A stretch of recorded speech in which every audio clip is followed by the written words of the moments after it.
ভারতের কার্যক্রম এখান থেকে পরিচালিত হতো। 15ই আগস্ট হচ্ছে ওর বাপে মারা গেছে, ওর বাপেও ভারতের দালাল ছিল।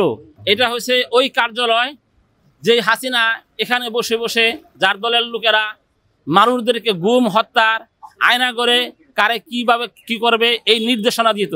এটা হচ্ছে ওই অফিস যেখান থেকে ভারতের কার্যক্রম এখান থেকে পরিচালিত হতো।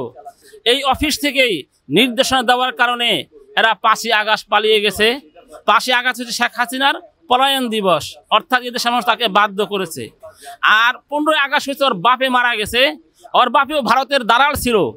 যে ভারতের স্বাধীনতার মাত্র 5 বছরের মাথায় এদেশের মানুষের মন মানসিকতা বুঝতে পারে নাই, যার কারণে তার পিতার পতন হয়েছে, তার মেয়েরও পতন হয়েছে।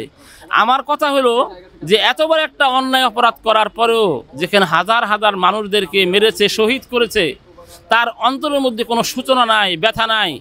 1 বছর হয়ে গেল, ওনাদের নেতারা সব ভারতে আছে, অধিকাংশ ভারত হচ্ছে তাদের আশ্রয় ঘাঁটি। আগে ভারতের কার্যক্রম এই দেশ থেকে চলতো, হাসিনার কার্যক্রম। এখন ভারতে বসে বসে এরা এই দেশের কার্যক্রম চালাইতেছে, কিভাবে আওয়ামী লীগকে সজাগ করবে, আওয়ামী লীগকে ফেরা জাগ্রত করবে। এটা হবে না, এই দেশের মানুষ আর মানবে না, আওয়ামী লীগ আর আসতে পারবে না। যদি এই দেশের মানুষ আমরা ভালো থাকি, ঐক্যবদ্ধ থাকি, যদি আমাদের মধ্যে বুধ থাকে, জ্ঞান থাকে, যদি মানুষত্ব বুধ থাকে, তাহলে এই ব্যাপারে একমত যে আমরা আওয়ামী লীগকে এই দেশের আসতে দিব না। এই ব্যাপারে আমাদের ঐক্যমত থাকা দরকার। দলীয় ভেদাভেদ থাকতে পারে, রাজনৈতিক মতাদর্শ থাকতে পারে। এখান থেকে আমাদের শপথ হয় এই 15ই আগস্ট ওর বাপে যেরকম এই দেশ থেকে উৎখাত হয়েছে, এই 5ই আগস্ট হাসিনা যেরকম উৎখাত হয়েছে, এই জালেম পার্টি, এই মানুষ হত্যাকারী পার্টি আর যেন বাংলাদেশে না আসতে পারে, এটার মধ্যে আমাদের ঐক্যবদ্ধ থাকা দরকার।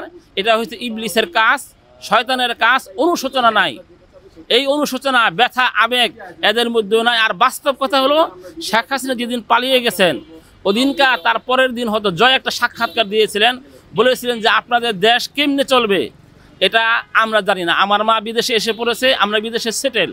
এটাই হলো বাস্তব কথা। এই দেশ নিয়ে আমাদেরই ভাবতে হবে। আমরা এই দেশে যারা বসবাস করি, হাসিনা এবং তার ফ্যামিলি এই দেশ নিয়ে ভাবেও নাই আর ভাববেও না। অহেতুক কিছু টাকা পয়সা দিয়া এই দেশের মানুষকে এরা উস্কায় রাখতেছে। এদেরকে আমরা সতর্ক করতে চাই, এরা যেন এই উস্কানিতের মধ্যে পা না দেয়, আমি ধিক্কার জানাই। এবং আরেকটা কথা হলো যে এই 15ই আগস্ট এই দেশের আলেম ওলামাদেরকে, মসজিদের ইমাম সাহেবদেরকে বাধ্য করা হয়েছে দোয়া করার জন্য।